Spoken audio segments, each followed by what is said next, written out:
broadcast. Hang on, let me make sure that we're going here. Well, let me go out and come back in.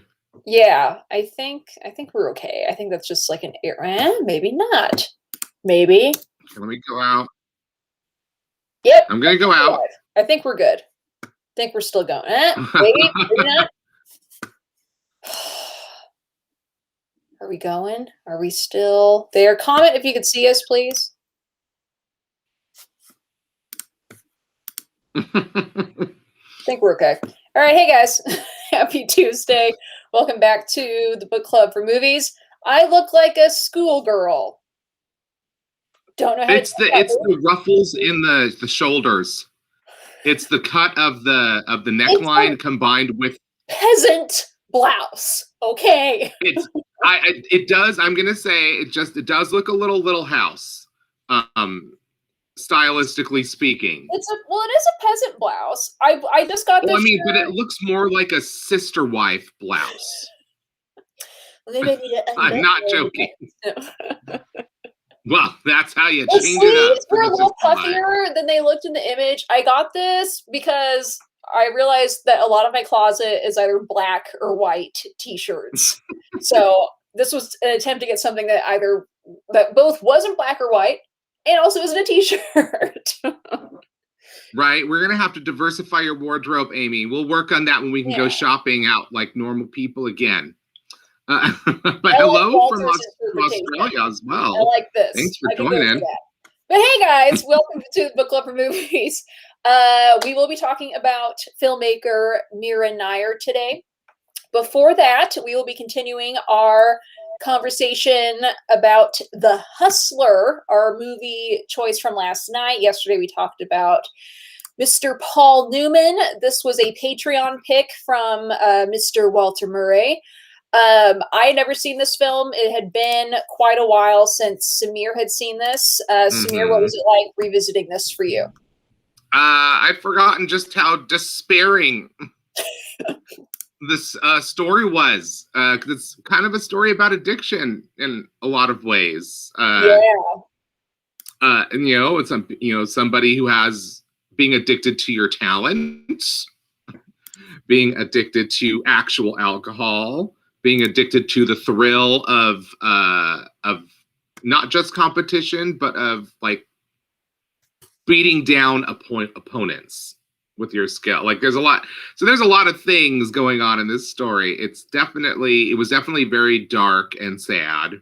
It's not an uplifting story necessarily, but it does lead to, at least at the very end, there is a moment where you feel like this character really has come to an important realization about his life. But then, of course, The Color of Money is the unofficial sequel. I'd have to watch that to see if that really holds true, because there's a definite villain in the piece, but it's not his actual opponent on the pool table. Usually the villain of the whole movie seems to really be George C. Scott's sort of soulless underground black market pool shark promoter character. I guess when you put it that way, where it's like Paul Newman was addicted to, I guess that's a better way of putting it, because the way I was watching it, and I did overall enjoy it. I certainly liked it more than The Color of Money. I'm looking up to see what his character name is in The Color of Money, if it's the same guy. Which it should be Eddie, I would hope. Yep. So it is kind of, the sequel. But I did like the movie. I always do have a problem with things where I feel like it's really talking about like the male ego and pride. And I feel like there was a lot of that in there. I guess saying that he's more like addicted to winning is kind of like a different way of putting that. But there was a little bit of that too, where I was kind of like, okay. Well, I think that the whole point of that was not to tell you that, this is a saving grace. That's his flaw. His flaw is the toxicity of his pride. Yeah. That's not that's so like I can understand that perspective if the movie is trying to tell you, oh, well, he's got this pride and that's his saving grace, then it's a flaw. But really, it's using that as it's another thing that they're analyzing in his character. They're really showing you how that pride really it's really the fuel for the fire for his worst instincts. And so you're never led to believe that this is something good about him. It's always like when you see that flash of that glint in his eye, that you can see his pride is wounded and he wants to get revenge for that wound. It's like he makes his worst decisions and does the worst thing to other people when the opportunity to prove himself to someone above him in some way comes along. So he throws away his human relationship with the one person who, it's like, obviously it's another addict. They're two addicts who found each other. And there's a moment where she seems to start to become like she's turning down a drink when he wants a drink. And it's almost like that's when he starts to pull away from her, is the fact that she wants to move in a more positive direction. And he's kind of stuck wallowing in this, self-pity of his wounded pride constantly. So he's constantly trying to fix that by beating someone else. So he just does the worst possible thing in every situation. And it's kind of also a movie about being torn between your talent and not knowing how to use it or express it. Mm-hmm. So there's a lot of those things in there that I got out of the movie watching it now that I didn't understand as a kid. And look, addiction to gambling is about the losing more so than the winning. So there's a bit of a gambling addiction aspect to his playing. Also, it's not just the playing and the wanting to beat them. It's like how much money is at stake. Oh, well, I'm down. I can come back. And like every gambler, it's just like if you're at the roulette table, like the movie begins with him, he goes way, way up, and then he just can't stop playing. The more, that's why they keep feeding you drinks at the table, so that you will not want to stop playing the game. And then you may have been up $10,000 and you end the night, you're lucky if you leave with the 20 you started with, which is usually how I ended my nights at the casino. I did not get up to 10 grand. I would mostly get up to like maybe a couple $100 and I'd be like, wow, this is going so great. I'm going to keep going. Then you lose once and I'm like, it's just a fluke. It'll come back. It doesn't come back. It just keeps going. The one time I ever actually tried gambling, it was a slot machine type of thing. This was years ago. I think I went to one of the local casinos in San Diego, and I think my mom gave me money. She was like, "Here's $10, for this slot machine," like a good mom.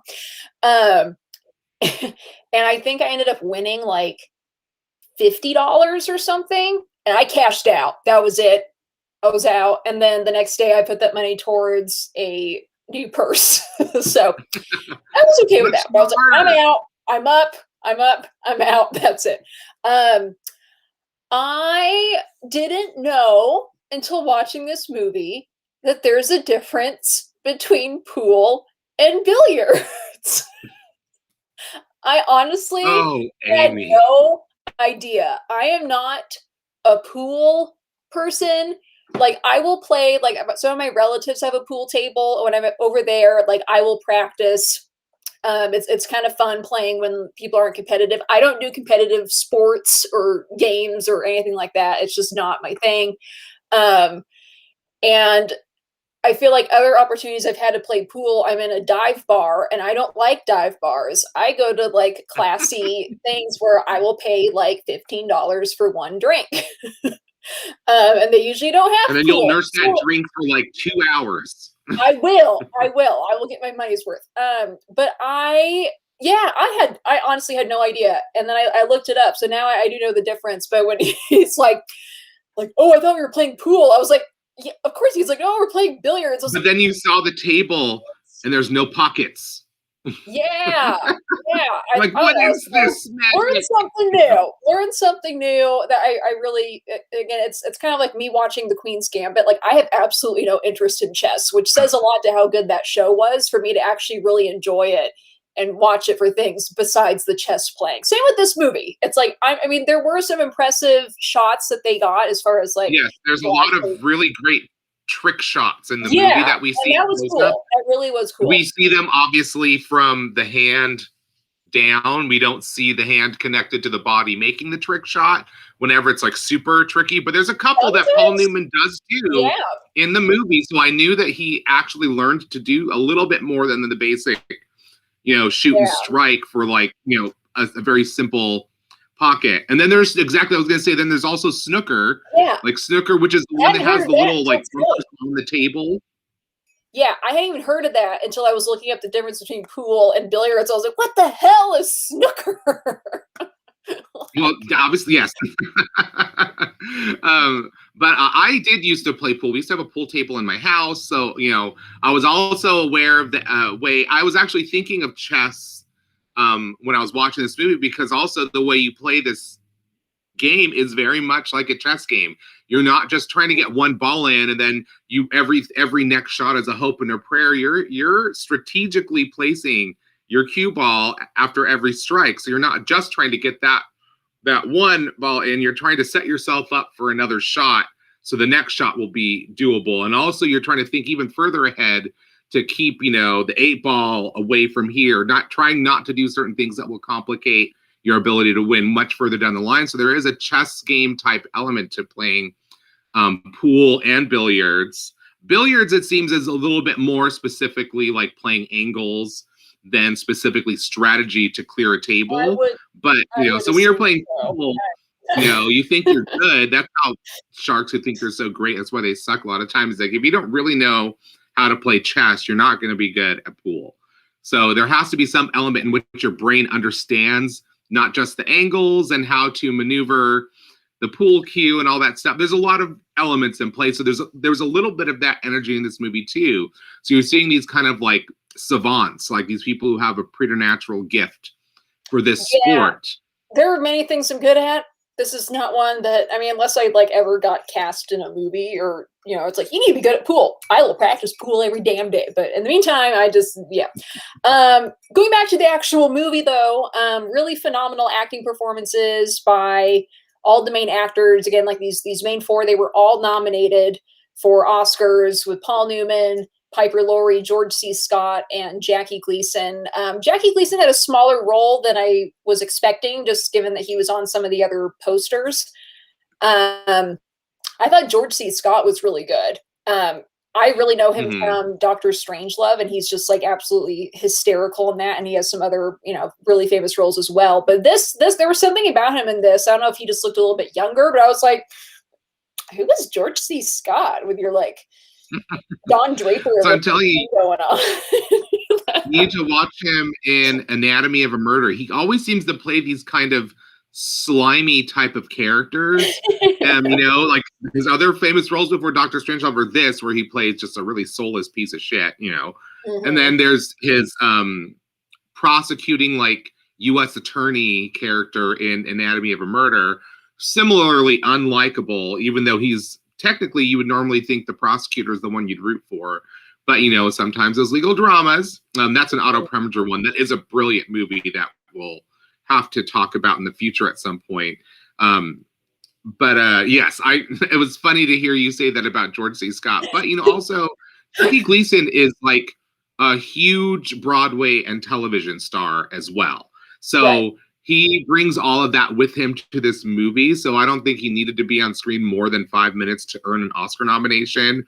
He's already a Tony winner. I think this you're talking about Perry Mason, like you're talking like this is somebody everybody knew, like and every household knew who this person was. My dad loved him as Perry Mason. He loved this movie.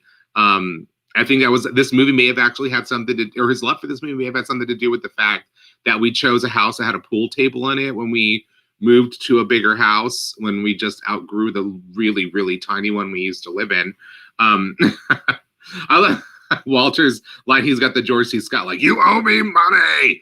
And I was like, bitch, I don't owe you shit. I'm like, I feel like I would have just thrown something at him at that point. Paul Newman's got that face though that can like stare you down and make you feel really small with those eyes, which he kind of does a few times during this game. And I'm like, I love the moment when Paul Newman asks George C. Scott to move. He's like, "Can you move? Like, you've been there all this time, like you're bothering me." And George C. Scott's like, "Okay." He stands up, moves like a half foot, Yes. not even, and sits back down. It's like, that was a moment. Well, if you didn't see this movie, please check it out. Again, this is available to rent. Thank you, Walter, for suggesting this film.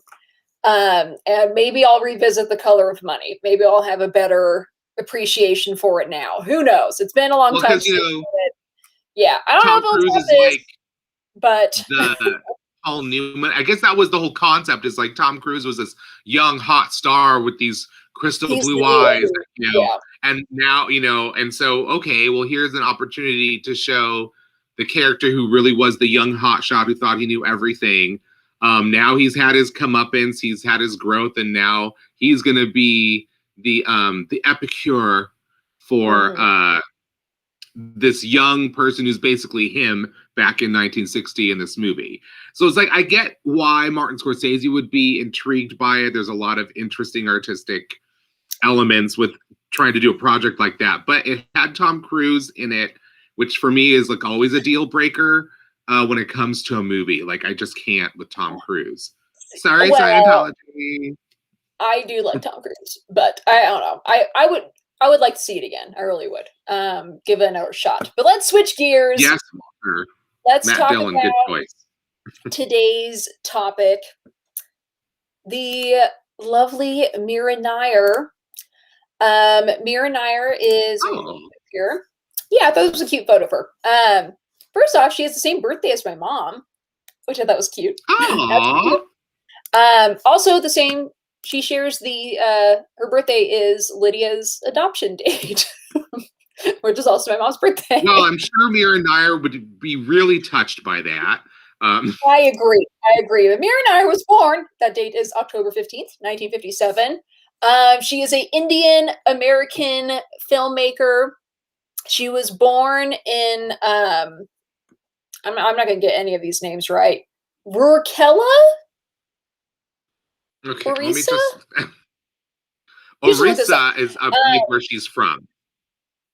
Okay, yeah, so that's where she's from.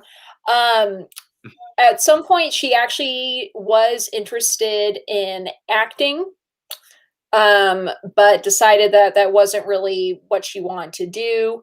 She was a sociology major. She she got a full scholarship to Cambridge, but ended up turning it down so she could go to Harvard, where she also had a full scholarship. So Yes, good for her. Harvard. Yeah, really can't do anything wrong with that. She started off making documentary shorts, and has continued to do some documentaries. Her first feature film was, I think it was Salam Bombay. Salam Bombay. It Yeah, was Oscar nominated for Best Foreign Language Film. She did Mississippi Masala, which we have mentioned somewhat recently when we were talking about Denzel Washington. It was Denzel Washington, right? Yes, it was in Denzel Washington, and I believe I mentioned it. We mentioned it also when we talked about Last King of Scotland, because Mississippi Masala is a story about Indian immigrants who were forced out of Uganda during Idi Amin's genocidal rampage control of the country. And also we talked about during Denzel Washington, because Denzel Washington is the man who falls in love with the Indian woman immigrant from this family in Mississippi. So it was like a biracial love story between African American and Indian American characters. Really the only movie like that. It's amazing that Mira Nair was able to build up enough clout from one Oscar nominated film to be able to make a film like that in the United States with studio backing, with major star, introducing Indian actors to American audiences. Like it was pretty, for my family and my dad, that was like a legendary moment for us as Indians in this country to see that movie made here by her. So, and of course the fact that Salam Bombay had been nominated, that made her like, anything that made an Indian a household name in some way, like they were heroes in our house. And so when that movie came out, it's a really like devastating film, and the one I actually would have loved to have people see today, because I think that is the movie that maybe Slumdog Millionaire thought that they were making for a new generation. And when you see a movie like Salam Bombay, I think that will really highlight just why something like Slumdog Millionaire was so insulting, and just to me really, really not an honest or emotionally sincere story, the way that film was made. And when you watch Salam Bombay, you really see what that story should have been, and then you understand that we didn't really need the movie Slumdog Millionaire like in any way. I mean, I think even without seeing that movie, I know that we didn't need Slumdog Millionaire. But Mira Nair has had an extensive career making documentaries, feature films, independent films, Hollywood films, is directing TV shows. In 2020, she was directing several episodes of A Suitable Boy, which is a BBC One TV series. The only film of hers I have seen is Vanity Fair in 2004, which would definitely be one of her like bigger budget American things. But that stars Reese Witherspoon, for God's sake. But what can you tell us more about Mira Nair? Kind of like, what is she known for? Does she have a particular style to her films? Enlighten us. Well, I mean, she's very much sort of the college educated filmmaker. You know, like I think a lot of the filmmakers that we talk about really before the 70s are people who did not study filmmaking in school. And, you know, that wasn't how you learn to make films. You learn to make films by like, hey, I've got an idea and there's this machinery in front of us and we're just going to figure out how to work this with all these other people. And that, you know, like there was a little bit more of learning by sink or swim. And she was, you know, after the Scorseses and the Spielbergs and all those people came up, you know, people were talking about UCLA and USC educated filmmakers. And then here comes this Indian woman who went to Harvard, who's trying to bring not just a neo-realist perspective of India, but a more well-rounded perspective. And I think so she kind of got roped into thinking like, oh, well, she's just going to be like this Indian neo-realist, like, you know, the way like, you know, Vittorio De Sica with the Bicycle Thieves or something, you know, because that was the movie that inspired Satyajit Ray to be a filmmaker, and there was a neo-realist aspect to his films when they started, but his filmmaking also grew beyond strictly just trying to depict the realities of harsh life as somebody who's poor in India. Like there's clearly a lot more going on with his filmmaking, and so she kind of grew. She had to also grow out of that. In terms of the public's perception of her films. Because like I said, when you make Salam Bombay, everyone pays attention to you. They think that you're going to make movies about the harsh realities of the slums of India or of being poor or lost in India if you don't have money. And then she makes like Mississippi Masala. And it's like, okay, well, everyone's like, we have to reevaluate like what kind of filmmaker we think she is. And, you know, and we didn't really have a hit movie from her for a while after that. You know, she did a film version of called Kama Sutra, A Tale of Love, which is a fictional story that's basically trying to honor the sensual knowledge of Indian history, the culture that produced that art to begin with. It's kind of a hokey story, so it's really sort of just a sensual experience movie. So she's really kind of done everything, and then now she's made movies for Disney, like Queen of Katwe. That's Mira Nair. Like she's really done. She's really proven herself sort of a Renaissance woman of Indian films. And so the movie that we're watching today is a movie that really brought her back into international prominence, because she's able, I think, to sort of merge Western expectations in terms of film style with the Eastern style elements. And so you get this really brilliant combination of those in Monsoon Wedding. So all these people who want to know about, you know, like what, like people have this image in their head of what an Indian wedding is: huge, over the top, extravagant, lavish celebration, you know. And so there aren't really any films that have catered to the West, or at least that became hits in the West, that showed you what an Indian wedding was like. You kind of just had to have been invited to one.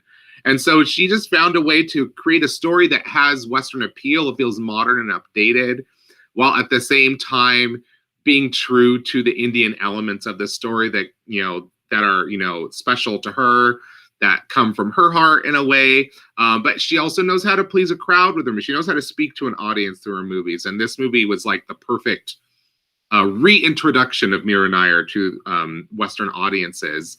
And it was such a success that its, Criterion Collection released it on DVD in a special edition.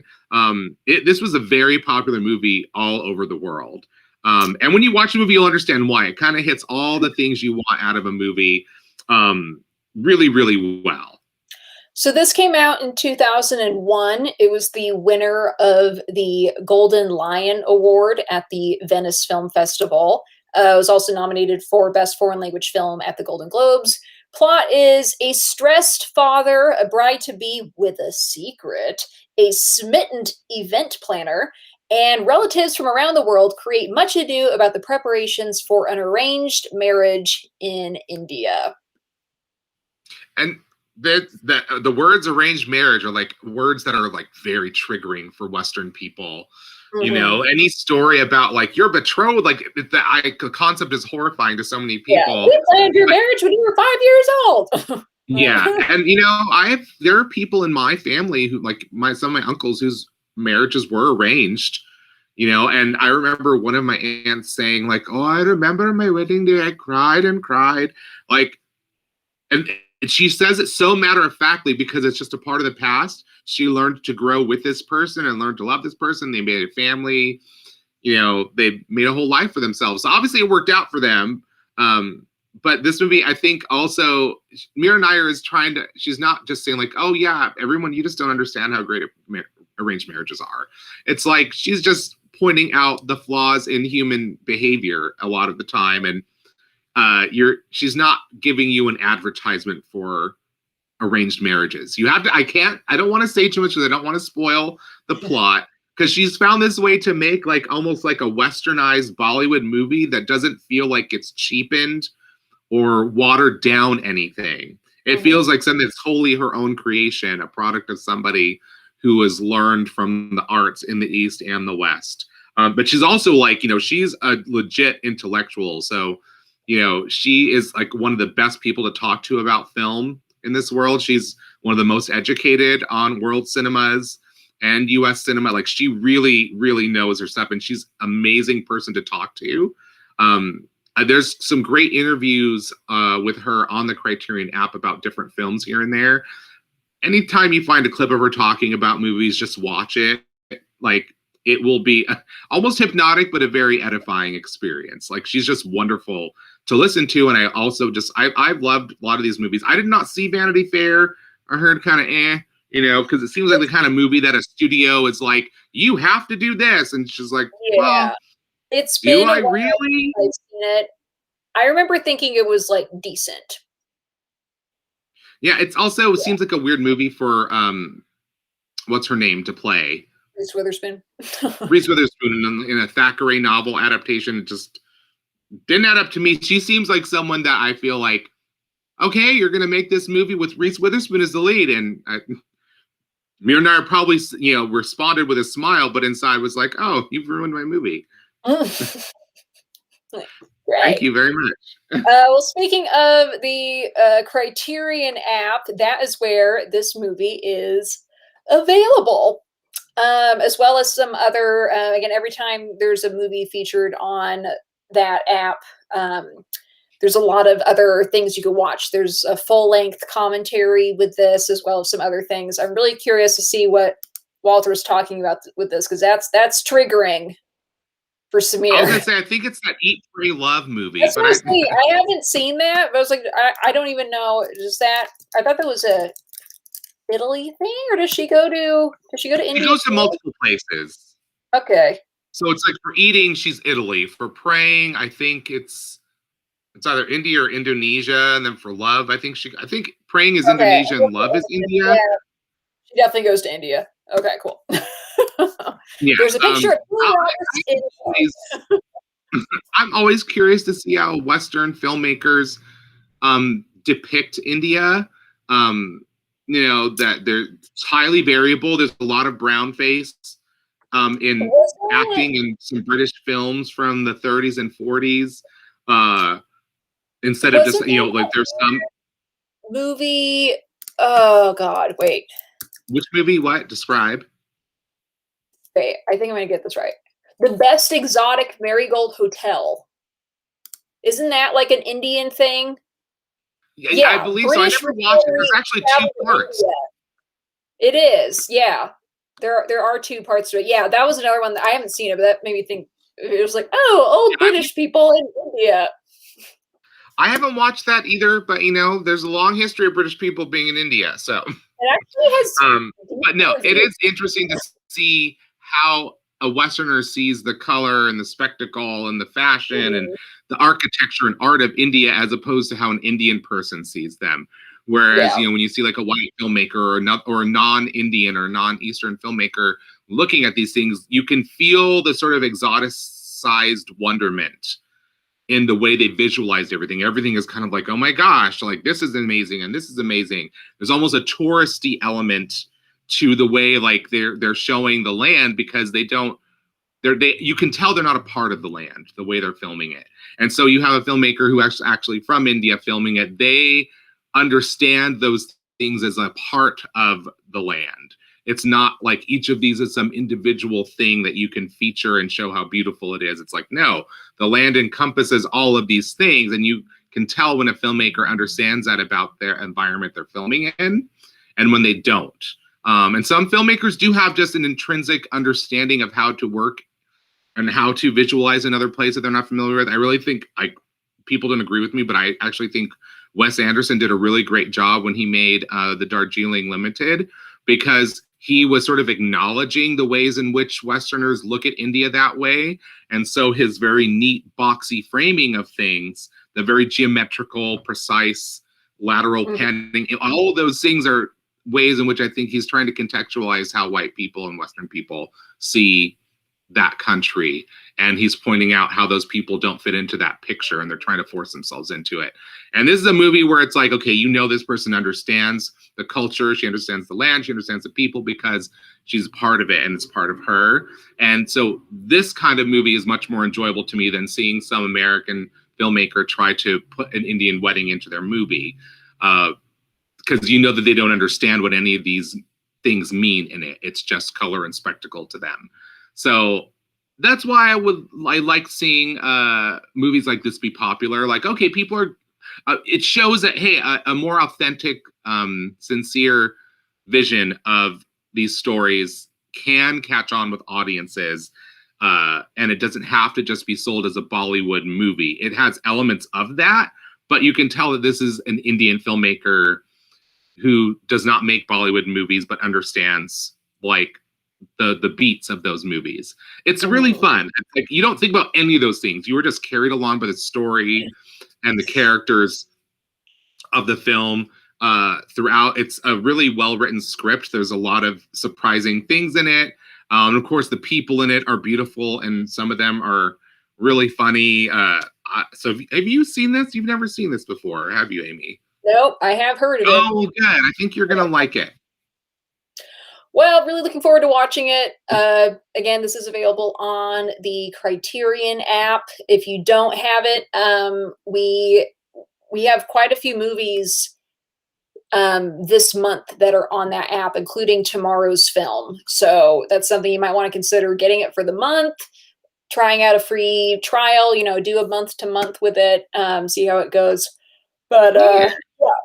It could be worth it if you want to watch these movies, and otherwise you would have to rent them. And again, tomorrow's movie is also available on there. Speaking of tomorrow for our Woman Crush Wednesday, we were talking about actress Ruby Dee, who we just fell in love with while watching last month's Pick from Walter, A Raisin in the Sun. She was just so good. We're like, we need to see more of her. So that's who we will be talking about tomorrow. Please check out our Patreon. I'm yawning. Oh my god. Check out our Patreon. I got this far. I've been trying to stifle it. Very good. Check out our Patreon. Thank you for watching today. Please enjoy Monsoon Wedding. Join us tomorrow as we discuss Monsoon Wedding after the film, moving on to actress Ruby Dee and her long career that she had. Yeah, see you guys